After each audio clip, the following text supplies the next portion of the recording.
¿Qué estrategia utilizará para demostrar la transparencia y el uso de los recursos en su periodo como director? Gracias. La transparencia es una obligación de toda entidad pública, de toda entidad del Estado. La ley de acceso a la información pública nos dice que nosotros tenemos que hacer pública toda la información que nos sea requerida de oficio, y también tenemos que publicar toda la información aunque no nos la pidan. Información en la que se publica, no solo lo financiero, es decir, no solo salarios, no solo en qué se invierte el dinero. Para eso ya existen portales como Guatecompras o como otros, donde se está fiscalizando, no fiscalizando, sino analizando eso. Pero también tenemos que hacer públicas las decisiones académicas y administrativas. Y aquí tiene que haber más transparencia. ¿Qué significa eso? Si a mí se me ocurre como director contratar a un profesor y todo el mundo me pregunta por qué lo contrató, yo tengo que dar las razones claras por las que lo contraté. ¿Y por qué no contraté a otra persona? ¿Por qué no traje a una persona más adecuada para ese curso? En administrativo también. Tenemos que explicar por qué se apoya o no se apoya a determinada personal administrativo, cómo se están manejando los rubros para la inversión en la infraestructura de la escuela. Y cuando hablo de infraestructura no solo hablo de paredes, sino también hablo del centro de documentación. Hablo también de todos los aparatos y electrodomésticos que tenemos en la escuela. La transparencia es un tema bien amplio y hay que hacerlo poco a poco, aunque sí podemos tomar algunas acciones contundentes y rápidas. Y una de esas es, el consejo directivo tiene que abrir sus puertas para que las personas que quieran estar como observadores, que quieran participar con audiencia, lo puedan recibir.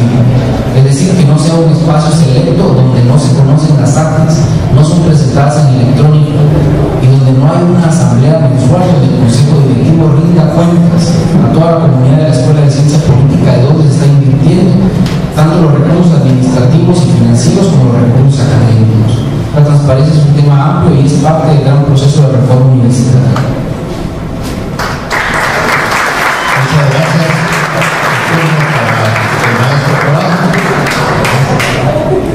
No se va a imaginar lo primero que yo haría como director.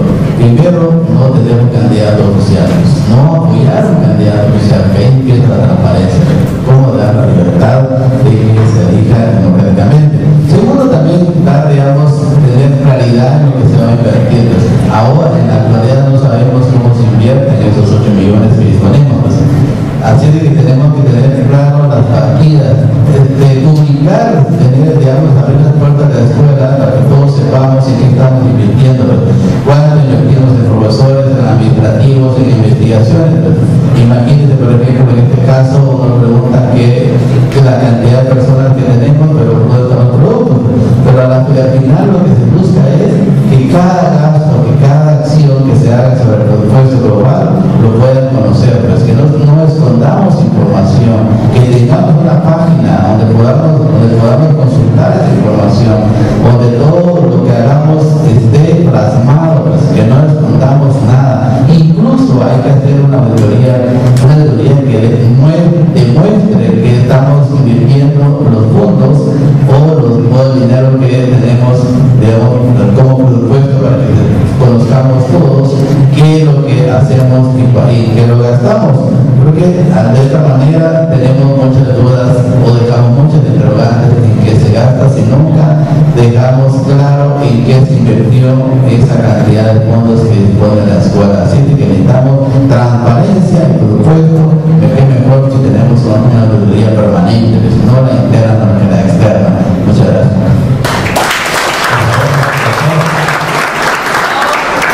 Quiero marcar sobre un punto que tocaba el maestro Corado, y es sobre la politización de la administración.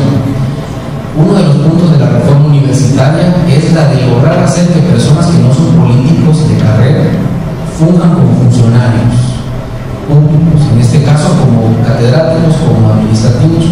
¿Por qué? Porque existe una politización extrema de todas las acciones de las personas, del personal administrativo, de los catedráticos, incluso de los estudiantes. No existe una evaluación de desempeño de ningún estudiante, pero sí saben quién le da like a la página del candidato opositor. Sí saben quién es el que está haciendo una u otra cosa. Saben muy bien quién está con quién o quién está con otra cosa. Se ha montado un aparato de inteligencia en la Escuela de Ciencia Política para tener a todo el estudiantado dominado. Y eso yo sé que a muchos quizá están tapando las orejas para que no vean que están escuchando. Pero sepan, la Escuela de Ciencia Política tiene que transparentar eso. No es posible que la disidencia política sea castigada como cualquier régimen autoritario. Y eso es transparencia. No se puede seguir así. No podemos seguir esperando que me sonrío con tal, saludo a tal, porque si no, esto ya no me va a hablar el otro y va a pensar que yo estoy en contra. O si no, cuando mandan al grupo de choque, perfiles falsos, gente que está haciendo todo tipo de trabajo nefasto para desmovilizar cualquier tipo de oposición. Y transparencia significa que la Escuela de Ciencia Política y la administración, los catedráticos y todos los funcionarios públicos van a respetar el derecho del estudiantado en ese espacio. No más decirle líneas disciplinadas a los estudiantes de qué es lo que tienen que hacer y por quién tienen que votar. Y eso en nuestro programa es el punto más claro. No vamos a apoyar a nadie para un próximo periodo de dirección. Quien lo quiera hacer, que lo haga, pero en su tiempo libre, que no utilice el recurso de la Escuela de Ciencia Política, porque eso es corrupción en última instancia.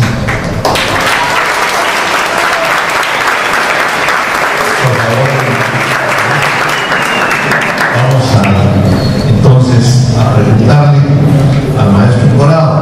El tema es centro de investigación. ¿Cómo mejorará el papel que tiene el Centro de Investigación de la Escuela de Ciencia Política en su periodo como director? Gracias, doctor. Creo que muchas personas no saben que existe el Centro de Investigación desde la escuela. Incluso un estudiante desde el noveno semestre me decía, es cierto que existe un instituto de investigación. ¿Y por qué no sabe? Porque no se ve productos. Imagínense, ustedes pueden imaginar cuántos investigadores tenemos en este momento. Tenemos 19 investigadores del Centro de Instituto de Investigaciones. Pero el problema no es la cantidad, pues. El problema es cómo lo están mal utilizando. Pues. No es el problema de los investigadores, es el problema de que no tienen una orientación clara de qué hacer. Pues. Posiblemente le están diciendo haga un artículo y se va a 6 meses con el artículo. Necesitamos ordenar ese instituto lo que produzca, y lo hemos mencionado, es necesario crear las unidades, dijimos, específicas de cada una de las áreas, además del área de estudios sociopolíticos, que lo tenemos bien claro, incluso ya iniciamos un proceso de alianzas para poder tener una relación muy cercana con el Instituto de Análisis que tiene la propia universidad. Es necesario cómo ellos están haciendo un trabajo que nosotros debemos de hacerlo. Así que tenemos que hacer un trabajo, digamos, muy intenso, ¿cierto?, para levantar este instituto y que sea el brazo derecho del desarrollo de la escuela, de la oportunidad que los profesores puedan escribir sus propios textos, como los estudiantes puedan hacer sus propios aportes, como los egresados puedan también hacer investigaciones y que puedan tener esa oportunidad de trabajar dentro de la escuela y mejor dentro del instituto. Gracias.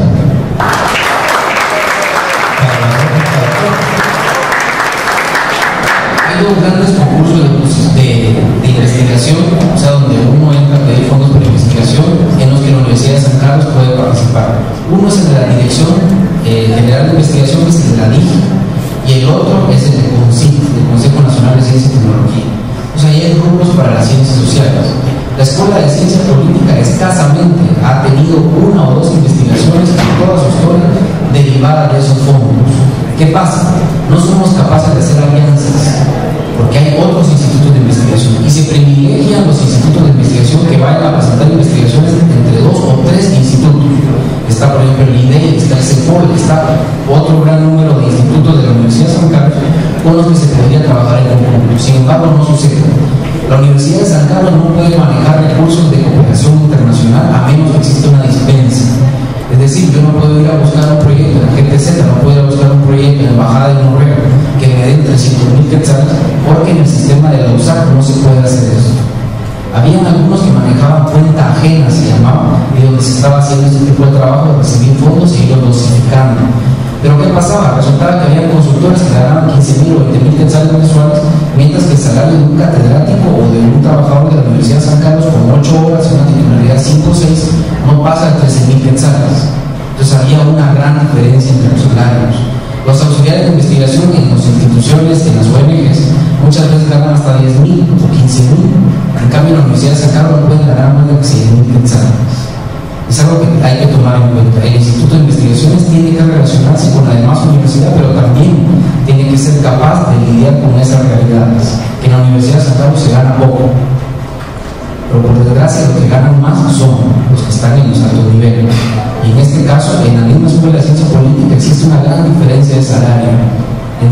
decano, un profesor de una obra y un director. Pero eso ya se lo dejo para que lo veamos.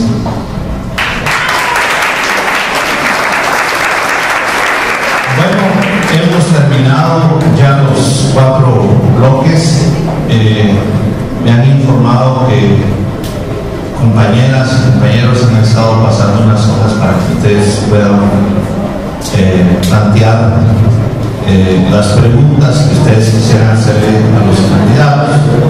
Solamente quiero recordarles que precisamente por la falta de participación de uno de los candidatos nos quedaron en el tintero preguntas que ya habían sido planteadas por el grupo que planteó las preguntas, que son 4. Una sobre reforma, otra sobre cómo resolver la inconformidad de los estudiantes frente a los catedráticos, otra el tema de la graduación, cómo se agilizarían los procesos administrativos de los estudiantes que han cerrado el currículum, y finalmente respecto a procesos administrativos, ¿cuáles creen los candidatos son las principales falencias que tienen los procesos administrativos en la escuela y cómo piensan volverlos eficientes? Señalo eso porque me parece que son preguntas muy importantes.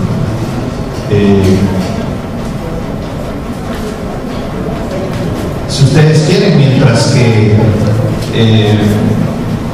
hacen la selección de las preguntas, tienen ya algunas ahí.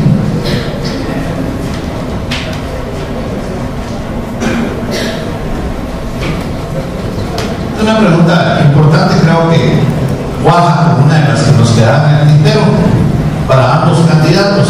¿Qué saben del proceso de reforma universitaria? ¿Qué opinan al respecto? ¿Cómo van a apoyar dicho proceso como director o bien como docente? Comenzamos con la doctora Ángel. Bueno, la Universidad de San Carlos ha estado en reforma desde los años 80, ¿no? Y una de las causales de la desgracia de 1989 y de la masacre de todos los mártires que nosotros ya conocemos, incluso las aulas de la Escuela de Ciencia Política tienen varios nombres de ellos, fue impedir que la reforma universitaria continuara. La reforma universitaria, ¿de qué habla? Habla de una transformación a nivel de docentes, a nivel de docencia y a nivel de estudiantes, es decir, la participación estudiantil en todos los procesos. ¿Qué podemos hacer nosotros? Primero, implementar la transparencia y la democracia y además la auditoría social. Es decir, los estudiantes participen en todas las decisiones de la escuela, que se haga público todo lo que se está haciendo acá. Y aparte también hay un apoyo que se puede dar, que es el apoyo a el proceso de reforma de manera técnica. Es decir, podemos apoyar con catedráticos, con personas que estén interesadas en un análisis para mejorar algunas de estas situaciones. Más allá de esto, el papel y la incidencia de la Escuela de Ciencia Política en la reforma universitaria es hasta cierto punto marginal. Muchas gracias. Por favor, maestro Corado. Sobre lo que es la reforma universitaria, donde yo sé, se acuerdan de todo aquel tiempo que cerraron la universidad, producto de ello se organizaron comisiones. Por lo tanto, en la actualidad lo que tenemos es un proceso todavía metodológico. Desde el principio se organizaron comisiones donde participaban colegios, de participar, digamos, los profesores, estudiantes, administrativos, digamos, investigadores. Y en la actualidad hubo una división de bloques. Ahora tenemos 2 comisiones y producto de las 2 comisiones es que el mismo consejo hizo una resolución donde está planteando que es necesario que ambas comisiones se vuelvan a integrar para que tengamos una sola versión. Si no, no vamos a encontrar un punto de coincidencia y mucho menos llegar a los acuerdos que han planteado, digamos, tanto estudiantes como administrativos e incluso profesores hasta lo que da el cuerpo, así como la equidad de voto, por ejemplo, a una apertura, digamos, de lo que es el ingreso a la universidad misma. Sin embargo, tenemos, en este momento hemos avanzado poco, todavía estamos en lo que se conoce como el análisis metodológico.